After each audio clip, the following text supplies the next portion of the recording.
नमस्कार, देश की बात में आपका स्वागत है। मैं हूं अदिति राजपूत। इस वक्त देश में सबसे बड़ी बहस एक मुद्दे पर चल रही है और वो है भारत बनाम इंडिया का मुद्दा। ये अटकलें तेज हुई कि क्या सरकार इंडिया नाम की जगह भारत करने जा रही है। अब तक सोशल मीडिया पर विपक्षी पार्टियों से लेकर सभी इस पर अपनी राय दे रहे हैं, लेकिन अब सूत्रों के हवाले से बड़ी खबर आ रही है कि प्रधानमंत्री नरेंद्र मोदी ने भी इस पर मंत्रियों को हिदायत दी है। कैबिनेट की बैठक में उन्होंने सनातन धर्म के मुद्दे पर भी बात की। सूत्रों के हवाले से खबर है कि भारत बनाम इंडिया विवाद पर प्रधानमंत्री ने बयानबाजी से बचने की नसीहत दी है और साथ ही तमिलनाडु के सीएम एम.के. स्टालिन के बेटे के सनातन धर्म पर बयान को लेकर प्रधानमंत्री नरेंद्र मोदी ने कहा है कि उदयनिधि के बयान का ठीक से जवाब दिया जाना चाहिए। हमारे साथ इस पर चर्चा करने के लिए हमारे एग्जीक्यूटिव एडिटर अखिलेश शर्मा हमारे साथ जुड़ गए हैं। अखिलेश, ये दोनों ही मुद्दे इस वक्त देश में सबसे ज्यादा चर्चा का विषय बने हुए हैं। अगर हम उदयनिधि के बयान की बात करें तो उस पर स्थिति इस तरह की पैदा हो गई कि बीजेपी तो आक्रामक थी ही, लेकिन जो गठबंधन की जो पार्टियां थी वो भी किनारा करती हुई नजर आई। इस पर प्रधानमंत्री ने कहा है कि ठीक से जवाब देने की जरूरत है। उसके मायने क्या है, क्या मतलब है जब वो कहते हैं कि ठीक से जवाब दिया जाए? देखिए, उसके मायने यही है कि बीजेपी को लग रहा है कि ये एक बहुत बड़ा मुद्दा है जिसको लेकर के कि न सिर्फ विपक्षी गठबंधन पर निशाना साधा जा सकता है, बल्कि इनके जो अपने अंतर विरोध हैं, जो विचारधाराओं को लेकर के विरोध हैं, वो भी देश की जनता के सामने बहुत अच्छे ढंग से रखे जा सकते हैं। कारण क्या है कि जब से ये बयान आया है उसके बाद से चाहे तृणमूल कांग्रेस हो, चाहे शिवसेना उद्धव बाला साहब ठाकरे हो, चाहे समाजवादी पार्टी हो, चाहे आम आदमी पार्टी हो, इन तमाम दलों ने अपने आप को डीएमके के जो नेता है, प्रमुख नेता है उदयनिधि स्टालिन, उनके बयान से अलग किया है। आज सुबह केंद्रीय मंत्री परिषद की अनौपचारिक बैठक हुई थी। ये बैठक दरअसल G20 का जो शिखर सम्मेलन होने जा रहा है उस पर तैयारियों को लेकर के थी, जिसमें कि विदेश मंत्री जयशंकर ने एक प्रेजेंटेशन भी दिया और पीएम मोदी ने भी मंत्रियों से बातचीत की। उसमें उन्होंने ये कहा कि ये जो मुद्दा है इसका सही ढंग से जवाब देने की ज़रूरत है और सीधे तौर पर उनका ये मानना है कुछ सूत्रों के मुताबिक कि विपक्ष ने इस मुद्दे पर अपना बहुत बड़ा नुकसान कर लिया है और ये जो मुद्दा ऐसा है जिस पर कि बीजेपी को लगातार हमलावर होना चाहिए, क्योंकि सनातन धर्म का अपमान, इसको जड़ से मिटाने की बात करना, ये किसी भी व्यक्ति को रास नहीं आएगा और ये जो नफरती भाषण की एक श्रेणी में आता है और जिस तरह का उकसाऊ बयान है, ये निश्चित तौर पर विपक्ष को भारी पड़ेगा। तो इसी मुद्दे को लेकर के उन्होंने मंत्रियों से अपनी बात रखी है। उन्होंने आजकल ये जो मुद्दा दूसरा चला है भारत और इंडिया का, इसको लेकर के भी कहा है कि इस पर अनावश्यक बयानबाजी ना की जाए, क्योंकि सीधे तौर पर ये जो पूरा मुद्दा है ये सरकारी कामकाज में जो अंग्रेजी के में पत्राचार होता है, अंग्रेजी में दस्तावेज होते हैं जहां पर कि इंडिया शब्द का इस्तेमाल किया जाता है, उसकी जगह केवल भारत लिखना है और यह संविधान में इसकी अनुमति है, क्योंकि संविधान का अनुच्छेद 1 ये कहता है कि India that is Bharat is A union of states. तो जब संविधान ये कह रहा है कि इंडिया और भारत एक ही बात है तो इसमें कहीं से विवाद खड़ा करने की बात ही कहां से आती है? बिल्कुल अखिलेश, लेकिन यहाँ पर ये भी तस्वीर क्या इस तरह से साफ हो पाई है सरकार की तरफ से या सरकार के किसी कुछ मंत्रियों की तरफ से कि आखिर होने क्या जा रहा है? क्योंकि कई अटकलें जो है अब इसको लेकर चल रही हैं कि जो विशेष सत्र बुलाया गया है, क्या वो इसी के लिए बुलाया है? क्या सरकार ऐसा कोई बड़ा फैसला लेने जा रही है? देखिए, इस बात की संभावना कम है। ये जो विशेष सत्र है इसको लेकर के अटकलें जरूर हैं, लेकिन इस बात की संभावना कम है कि कोई बिल यहाँ पर लाया जाए, कोई कानून बनाने का प्रयास हो। जो हमें जानकारी मिली है कि जो सरकार की देश की उपलब्धियां हैं उन्हें लेकर के ही चर्चा होगी, वो चाहे G20 का सफल आयोजन हो, चाहे चंद्रयान 3 की सफलता हो और ऐसे मुद्दे जिनसे कि पूरी दुनिया में देश का मान बढ़ा है उन पर चर्चा होगी। प्रस्ताव बाकायदा इसके लिए पारित किए जाएंगे और साथ ही एक ट्रांजिशन जो हो रहा है पुरानी बिल्डिंग से नई बिल्डिंग में, वो भी इसको मूर्त रूप दिया जाएगा। पुरानी जो बिल्डिंग है उसमें सत्र शुरू होगा और गणेश चतुर्थी के दिन यानी 19 तारीख को नई बिल्डिंग में दूसरा सत्र होगा। तो इस तरह से ट्रांजिशन जो है वो भी उसको अंजाम दिया जाएगा। और एक खबर भी मैं आपको दे दूं कि सोनिया गांधी की ओर से पीएम मोदी को जो पत्र लिखा गया था इस विशेष सत्र को लेकर के, इसमें आरोप लगाया गया था कि विपक्ष को किनारे किया जा रहा है, विपक्ष को जानकारी नहीं दी गई एजेंडे की। उसके बारे में संसदीय कार्य मंत्री प्रहलाद जोशी ने सोनिया गांधी को पत्र लिखा है। उन्होंने कहा है कि संविधान यह अधिकार देता है सरकार को कि वो जब चाहे तब सत्र बुला सकती है और जहां तक एजेंडे की बात है उसके लिए सत्र शुरू होने से पहले विपक्ष की बैठक होती है सरकार के साथ, जिसमें यह बताया जाता है और किसी भी तरह का राजनीतिक तूल देने का, विवाद खड़े करने का प्रयास विपक्ष को इस सत्र को लेकर नहीं करना चाहिए। जी, बहुत बहुत शुक्रिया अखिलेश इस तमाम जानकारी के लिए। तो यहाँ पर एक तरफ प्रधानमंत्री जो हैं उन्होंने तस्वीर साफ करने की कोशिश की और अपने मंत्रियों से यहाँ पर ये कहा है कि वो जो भारत बनाम इंडिया का मसला है उस पर बयानबाजी से बचें, लेकिन वो ये भी साफ कर रहे हैं कि जो उदयनिधि स्टालिन ने बयान दिया है उसका ठीक तरीके से जवाब देने की ज़रूरत है। आगे बढ़ रहे हैं। एक तरफ विपक्षी दल एकजुट हो रहे हैं एनडीए को टक्कर देने के लिए, दूसरी तरफ कुछ पार्टियां अपनी अंदरूनी कलह से ही उबर नहीं पा रही हैं।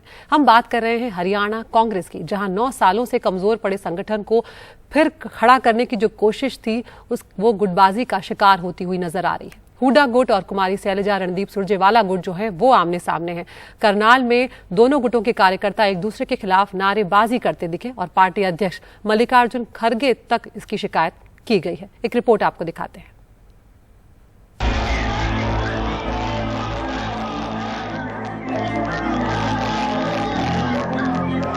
करनाल में कांग्रेसी कार्यकर्ता आपस में ही भिड़ गए।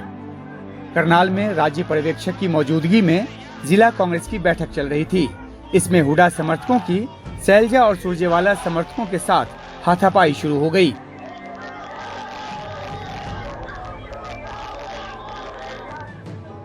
हरियाणा में अगले साल चुनाव होने हैं और उससे पहले कांग्रेस अपना संगठन मजबूत करने की कोशिश में है। राज्य कांग्रेस प्रभारी दीपक बावरिया ने पर्यवेक्षक भेजे, जिससे जिला अध्यक्षों की नियुक्ति में मदद मिले। लेकिन अधिकतर जिलों में अध्यक्ष कौन हो, इस सवाल पर भूपेंद्र सिंह हुड्डा समर्थकों और शैलजा और सुरजेवाला समर्थकों के बीच भिड़ंत हो रही है। बात इतनी बढ़ गई कि शैलजा और सुरजेवाला शिकायत लेकर कांग्रेस अध्यक्ष के पास पहुंच गए।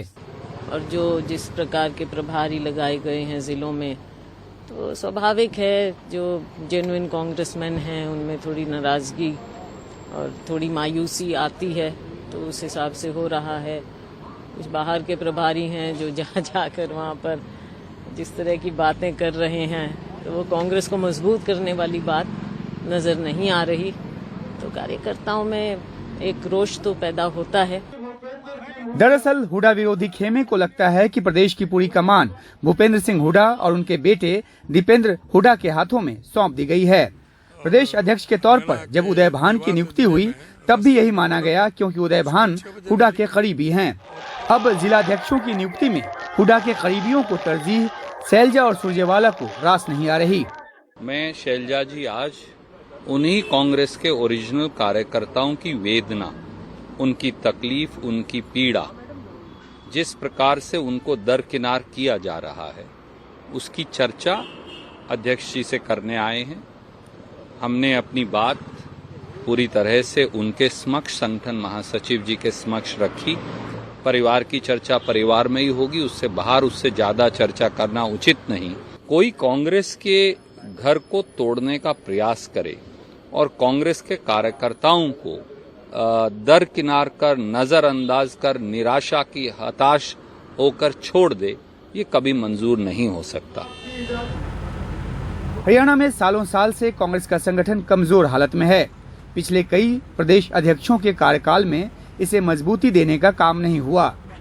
प्रदेश कांग्रेस में हुड्डा का दबदबा रहा है, लेकिन अब जबकि जिला स्तर पर संगठन के पुनर्गठन की कोशिश हो रही है, तो शैलजा और सुरजेवाला भी उसमें अपना असर चाहते हैं। नई दिल्ली में उमाशंकर सिंह, एनडीटीवी इंडिया।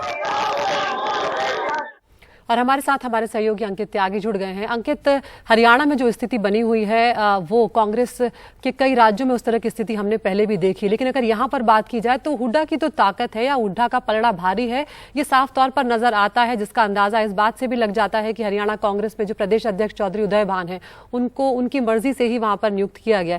ऐसे में अब जब मामला मल्लिकार्जुन खड़गे तक पहुंच गया है, शिकायत पहुंच गई है, तो अब क्या स्थिति आप वहां पर देख रहे हैं?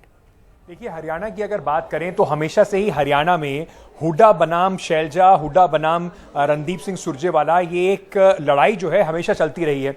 और कांग्रेस पार्टी ने चाहे पिछले बार का चुनाव अगर आप देखें, बिल्कुल 6 महीने पहले तक काफी नाराजगी, उस समय अटकलें लग रही थी कि हुड्डा पार्टी छोड़कर अपनी पार्टी बना लेंगे। चुनाव से 6 महीने पहले हुड्डा को कमान दी थी और उसके बाद भी कांग्रेस पार्टी ने काफी अच्छा प्रदर्शन किया था। जिस अगर आप तुलना करें उससे पहले जो चुनाव हुआ था उसकी, तो कहीं ना कहीं ये बात जरूर लगती है कि कांग्रेस लीडरशिप को भी लगता है कि हुड्डा जो है वहां पर अगुवाई जरूर करेंगे, लेकिन कुमारी शैलजा जो कि वहां पर पार्टी की SC/ST जो नेता हैं, बड़ा चेहरा हैं, और उनको नजरअंदाज करा नहीं जा सकता। हुड्डा को जहां माना जाता है कि वो जो जाट वोट है उस पर उनकी जबरदस्त पकड़ है, लेकिन उसके साथ साथ ये भी देखा गया है कि जब से मनोहर लाल खट्टर की सरकार चल रही है, बीजेपी ने जो 35 बनाम 1 यानी कि 36 बिरादरियों को बांट के 35 बनाम 1 जाटों के खिलाफ सबको इकट्ठा करके जो इस तरह की की राजनीति की है उसमें अगर कांग्रेस को सक्सेसफुल होना है, दोबारा अपनी पैठ जमानी है, तो उनको कुमारी शैलजा की भी आवश्यकता पड़ेगी। साथ ही साथ रणदीप सिंह सुरजेवाला,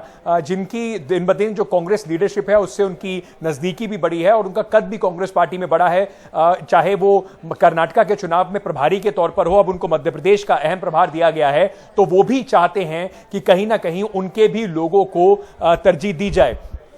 कुल मिलाकर उनकी लड़ाई इस बात की भी है कि अभी चुनाव होने से पहले ही, अभी लोकसभा चुनाव भी हैं, विधानसभा चुनाव उसी साल में होंगे, अभी तक कांग्रेस की जो लीडरशिप है उसने कुछ तय नहीं करा है कि किस तरीके से वो चुनाव लड़े जाएंगे, किसकी लीडरशिप में लड़े जाएंगे। लेकिन हुड्डा को लेकर एक कैंपेन चलाई जा रही है, जो दीपेंद्र हुड्डा और भूपेंद्र हुड्डा कहते हैं कि अगली बार हुड्डा ही आएगा। तो उन सब चीजों को लेकर जो गुटबाजी है वो खासतौर से सामने अब दिखाई पड़ रही है। जैसा कि आप बता रहे थे कि इससे पहले कई जगह पर इस तरह के सरदर्द रहे हैं, चाहे वो राजस्थान की बात करें जहां पर मल्लिकार्जुन खड़गे ने जो अध्यक्ष के तौर पर कम से कम सचिन पायलट को अभी के लिए मना लिया है, मध्य प्रदेश में भी चीजों को सेटल कर लिया गया है, उसके साथ साथ छत्तीसगढ़ में भी भूपेश बघेल और टीएस सिंहदेव के बीच में एक सहमति बनती नजर आ रही है। सबसे बड़ी जो चुनौती थी वो कर्नाटका चुनौती थी कि किस तरीके से सिद्धरमैया और डीके शिव कुमार को मनाया जाए, वो भी कांग्रेस कर चुकी है। तो अब नई और सबसे बड़ी सरदर्द जो है वो हरियाणा की बनी हुई है। कांग्रेस पार्टी जहां पर इंडिया घटक दलों में बिल्कुल एक मेन भूमिका में है, तो जहां पर वो और दलों के साथ इकट्ठा होने की कोशिश, अपने मतभेद मिटाने की कोशिश कर रही है, वहीं पर हरियाणा में जो खुले तौर पर लड़ाई चल रही है, ये मल्लिकार्जुन खड़गे के लिए, जो कांग्रेस के प्रेसिडेंट हैं, उनके लिए नया सरदर्द है। कितना वो मना पाएंगे, कैसे इन्हें अकोमोडेट कर पाएंगे, शायद इसी में कांग्रेस की जो सत्ता की और या सक्सेस की जो कुंजी है 2024 के चुनाव में और 2024 के लोकसभा और विधानसभा दोनों चुनाव में, उस पर निर्भर करेगा। कांग्रेस को जरूर दरकार होगी कि कम से कम हरियाणा की जो 10 सीटें पिछली बार वो लोकसभा में हारी थी, उसमें भारतीय जनता पार्टी से अगर कुछ सीटें जीतनी है तो उन्हें सिर्फ जाट नहीं, उसके साथ साथ और भी वोट चाहिए होंगे। वहीं पर कुमारी शैलजा और रणदीप सिंह सुरजेवाला की जरूरत कांग्रेस पार्टी को जरूर पड़ेगी। बहुत बहुत शुक्रिया अंकित, विस्तार से इस पूरे मामले को समझाने के लिए। तो अब देखते हैं कि चुनाव से पहले किस तरह से कांग्रेस आला कमान जो है इस मामले को सुलझाता है, और हरियाणा में इस वक्त संगठन मजबूत करना ज्यादा प्राथमिकता है, तो क्या चुनाव तक वह हो पाएगा या नहीं, उस पर हमारी नजर रहेगी। तो कहीं पर अंदरूनी कलह है तो कहीं एक दूसरे के साथ आने को लेकर असहजता है। इंडिया की अहम पार्टियां आम आदमी पार्टी और कांग्रेस जो हैं वो में साथ चुनाव लड़ने को लेकर उनके बीच में तस्वीर अभी भी साफ नहीं हो पाई है। अगर हम पंजाब की बात करें तो जहां कांग्रेस के बाद अब आम आदमी पार्टी ने भी अकेले लोकसभा चुनाव लड़ने का फैसला किया है। हमारे सहयोगी शरद शर्मा की खास रिपोर्ट आपको दिखाते हैं। ਇਕੱਲਿਆਂ ਲੜਨ ਵੀ ਜਾਣਦੇ ਆ, ਇਕੱਲਿਆਂ ਜਿੱਤਣ ਵੀ ਜਾਣਦੇ ਆ, ਸਰਕਾਰਾਂ ਬਣਾਉਣ ਵੀ ਜਾਣਦੇ ਆ ਤੇ ਸਰਕਾਰਾਂ ਚਲਾਉਣ ਵੀ ਜਾਣਦੇ ਆ। ਇਨਕਲਾਬ ਇਨਕਲਾਬ भारत माता की। आम आदमी पार्टी पंजाब में लोकसभा चुनाव अपने दम पर लड़ना चाहती है। उसका कहना है कि उसे कांग्रेस से गठबंधन की जरूरत नहीं।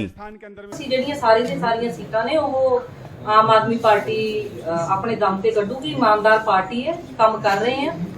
ਸੀਐਮ ਸਾਹਿਬ ਨੂੰ ਲੋਕ ਉਹਨਾਂ ਦੇ ਨੀਤੀਆਂ ਨੂੰ, ਉਹਨਾਂ ਦੇ ਕੰਮ ਕਰਨ ਦੇ ਸਟਾਈਲ ਨੂੰ ਪਸੰਦ ਕਰਦੇ ਨੇ। ਸੋ ਸਾਨੂੰ ਕਿਸੇ ਨਾਲ ਅਲਾਇੰਸ ਕਰਨ ਦੀ ਕੋਈ ਜ਼ਰੂरत नहीं है।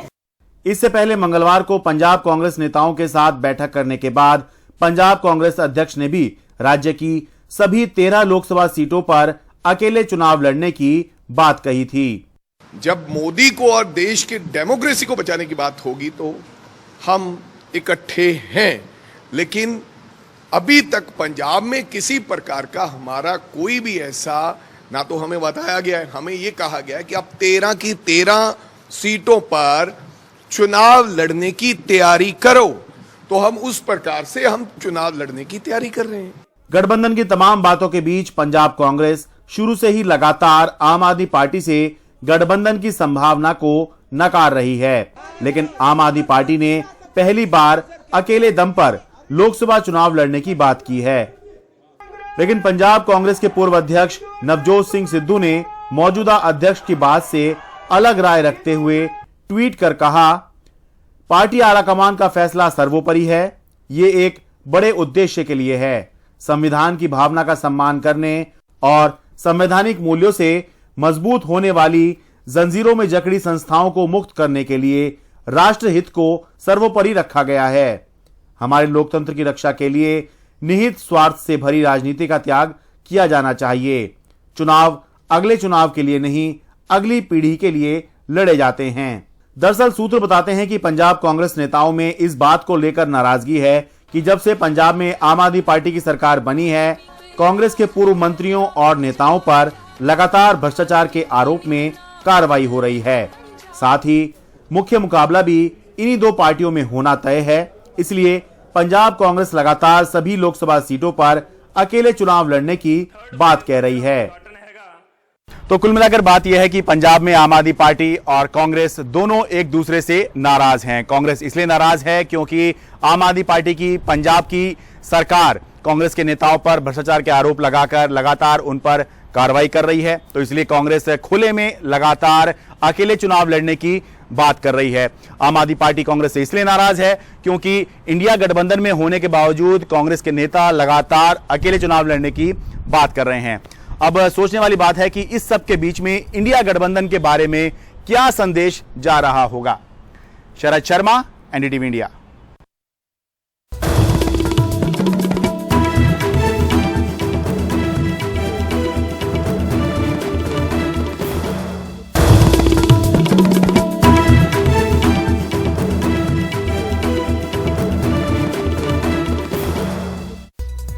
संसद का विशेष सत्र 18 सितंबर से बुलाया गया है और उसे लेकर सोनिया गांधी ने प्रधानमंत्री नरेंद्र मोदी को चिट्ठी लिखकर कहा कि ये पहली बार है कि संसद का विशेष सत्र का जो एजेंडा है वो दूसरी राजनीतिक पार्टियों के साथ साझा नहीं किया गया।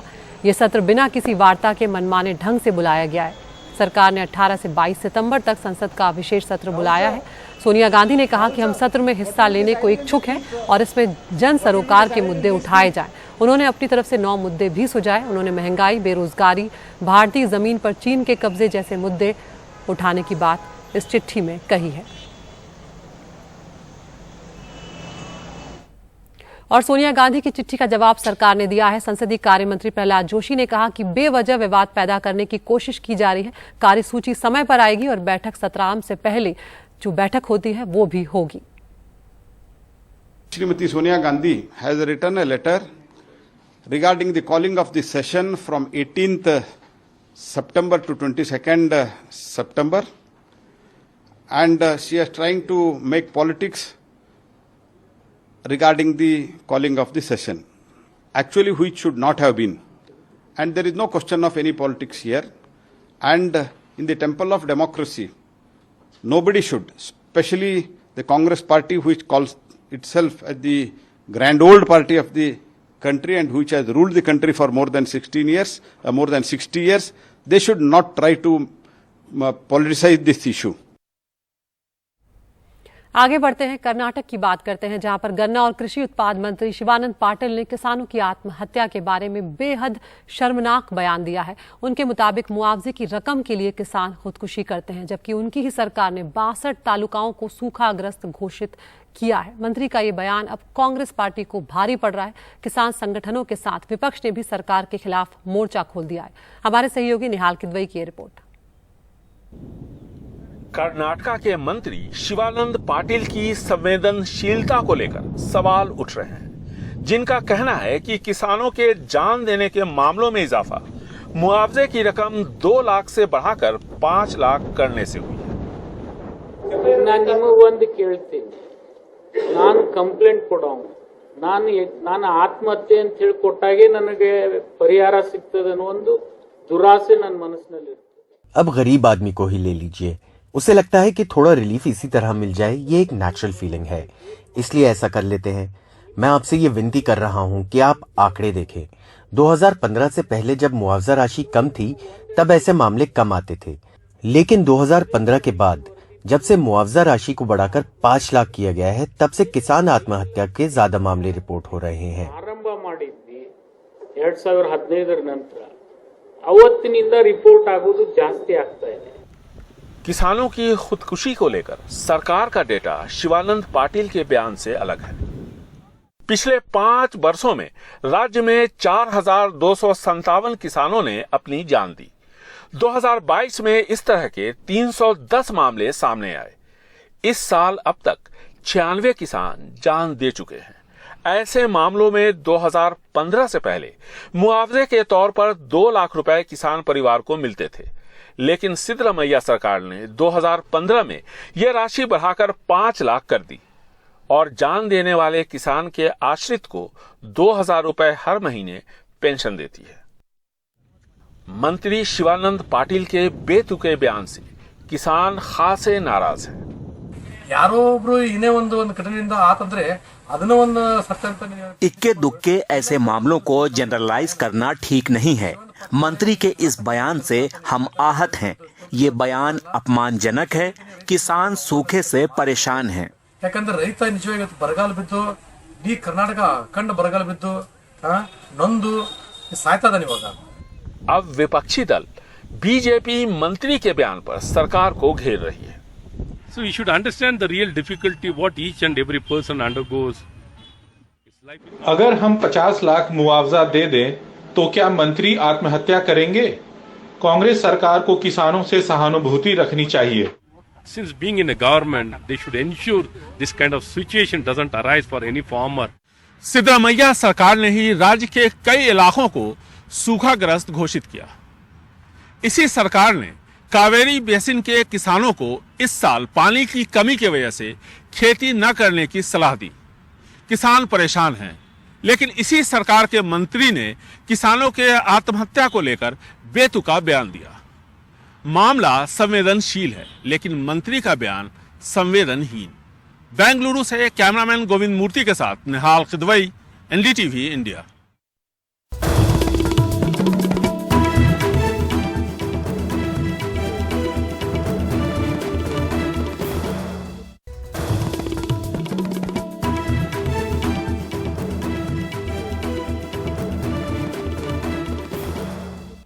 और अब बात करते हैं G20 समिट की, जहां पर मेहमानों की मेहमान नवाजी के लिए हर पहलू का खास ध्यान रखा जा रहा है। और जब सुरक्षा का मामला हो तो कोई भी खतरा मोल नहीं लिया जा सकता। और हवाई सुरक्षा का जिम्मा वायुसेना ने अपने हाथों में लिया है, अपने कंधों पर लिया है। आसमान से किसी भी तरह के खतरे से निपटने के लिए ऑपरेशन डायरेक्शन सेंटर बनाया गया है। रफाल से लेकर सुखोई विमान तक को स्टैंड बाय पर रखा गया है। हमारे सहयोगी राजीव रंजन की रिपोर्ट।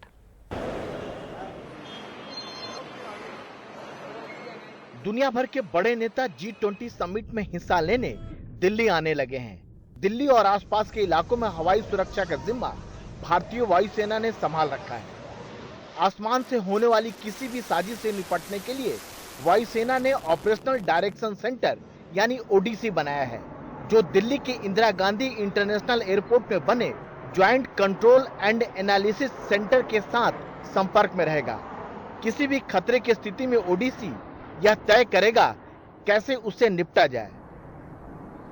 ये थ्रेट्स को कैटर करने के लिए पहली चीज जरूरत होती है डिटेक्शन की, जिसके लिए ग्राउंड बेस्ड रडार डिप्लॉय किए जाएंगे अप्रोप्रिएट प्लेस पे। और ऑल्सो हवा में उड़ने वाले जो दूर देखने वाले रडार हैं AWC AWACS, ये भी डिप्लॉयड होंगे।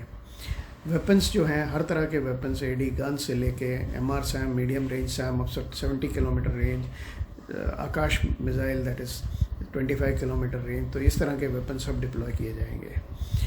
हेलीकॉप्टर ORP एयरबोर्न होगी ताकि क्विक रिएक्शन से अप्रोप्रिएट एक्शन लिया जाए जहां भी ज़रूरत पड़े। जो लड़ाकू जहाज हैं जैसे रफाल हो गया, मिराज 2000 हो गया, Su-30, ये सब अलर्ट पे होंगे। और जितने भी एयर बेसेस हैं दिल्ली के आसपास वो सारे एक्टिवेट होंगे। समिट के दौरान वायुसेना के विमान उड़ान भरते रहेंगे। विमान के साथ साथ एयर डिफेंस सिस्टम को भी तैनात कर दिया गया है। जमीन से हवा में मार करने वाली मध्यम दूरी की मिसाइलें भी तैनात हैं। देश में बनी सर्विलांस और मॉनिटरिंग एयरक्राफ्ट नेत्रा के साथ साथ airborne early warning and control system यानी AWACS भी आसमान में रहेगा। आसमान से ही वह हर हरकत पर नजर रखेगा। जो भी एयर के माध्यम से जो भी ऑब्जेक्ट आ सकता है, जो एक थ्रेट बन सकता है, जैसे UAVs हैं, ग्लाइडर्स हैं, बैलून्स हैं, माइक्रोलाइट है, इस तरह की कोई भी चीज़ जो स्पॉट की जाएगी जो अनऑथराइज्ड है, अनरिकग्नाइज्ड है, उसको समय रहते न्यूट्रलाइज करना, ये भारतीय वायुसेना के इन सारे कंपोनेंट्स का काम होगा। रफाल, मिराज 2000 और सुखोई 30 जैसे लड़ाकू विमानों को 24 घंटे तैयार रखा गया है। वायुसेना के साथ जुड़ी सुरक्षा एजेंसियां किसी भी तरह का रिस्क नहीं लेना चाहती, क्योंकि ड्रोन या आसमान में उड़ने वाली कोई भी चीज समिट में खलल डाल सकती है। G20 के मेहमानों की सुरक्षा के लिए जो अभेद किला तैयार किया गया है, वायुसेना उसका अहम हिस्सा है। नई दिल्ली से राजीव रंजन, एनडीटीवी इंडिया। तो G20 के मेहमानों के लिए शानदार स्वागत की पूरी व्यवस्था की गई है, चाहे वो सुरक्षा का पहलू हो, भव्य स्वागत हो, चाहे उनके रहने का इंतजाम हो या फिर खाने पीने की व्यवस्था। उनको खाना भी सोने और चांदी के बर्तनों में परोसा जाएगा। तो अलग अलग तस्वीरें भी यहाँ पर हम आपको दिखा रहे हैं कि किस तरह के बर्तन जो है उनका इस्तेमाल मेहमानों के खाने पीने के लिए किया जाएगा। कहीं पर सोने और कहीं पर चांदी के बर्तन होंगे। एक से एक बेहतरीन होटल जो है वहाँ पर उनके रहने की व्यवस्था की जा रही है।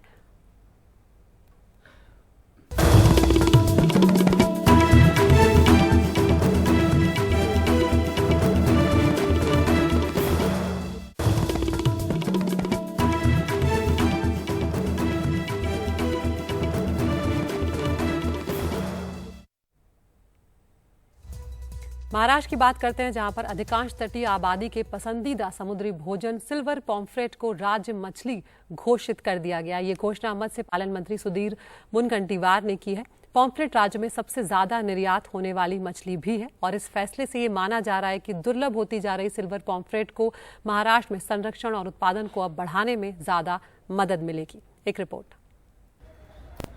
महाराष्ट्रियन थाली की शान सिल्वर पॉम्फ्रेट को राज्य मछली का दर्जा मिल गया है।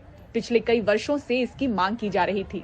हमारे राज्य में आज से सिल्वर पॉम्फ्रेट इसको हम राज्य मासा के तौर पे स्टेट फिश ऐसा इसकी घोषणा करते हैं। ये आज से हमारा स्टेट फिश बनेगा, इसलिए ये यादगार कार्यक्रम के माध्यम से होना चाहिए, ये हमारा भाव है। पॉम्फ्रेट राज्य से सबसे ज्यादा निर्यात की जाने वाली मछली है। हालांकि 1980 के बाद से इसके उत्पादन में 50% से ज्यादा गिरावट आई है, इसलिए ये मछली दुर्लभ होती जा रही है। पापलेट भी अभी कम हुआ है, हवामान अच्छा नहीं है, इस साल बारिश अच्छा नहीं हुआ ना। 1000 हम जाल खींच गए, एक किलो ही मिल रहा है, पहले 3-4 किलो मिल रहा था। मछुआरों का मानना है कि सिल्वर पॉम्फ्रेट को राज्य मछली का दर्जा मिलने के बाद इस प्रजाति की रक्षा करने में बड़ी मदद मिलेगी। राज्य सरकार ये सुनिश्चित करेगी कि इसकी जो इकोलॉजी है, इसका जो कंजर्वेशन है वो प्रॉपर्ली हो, जिससे कि मछुआरों को ज्यादा से ज्यादा पॉम्फ्रेट फिश जो है वो आने वाले दिनों में हार्वेस्ट हो सकते हैं, कंजर्वेशन होगा। एक तो ये राज्य की बात हो गई, लेकिन इसमें हमें दूसरा ये ध्यान रखना होगा कि जो कंज्यूमर हैं उनके बीच में भी अवेयरनेस करना होगा कि 100-150 ग्राम की जो मार्केट में मिलती है पॉम्फ्रेट, उसका कंजम्पशन कम हो। उससे फायदा ये होगा कि जो मार्केट में धीरे धीरे 300-400 ग्राम की जो बड़े साइज की पॉम्फ्रेट है वो कंजम्पशन में आएगी और वो इकोलॉजिकली सस्टेनेबल लाइवलीहुड फिशरमैन के लिए डेवलप होगा। सिल्वर पॉम्फ्रेट के उत्पादन में गिरावट की खास वजह बढ़ता प्रदूषण और पूर्ण परिपक्वता और प्रजनन आयु तक पहुंचने से पहले ही मछली पकड़ लेना है।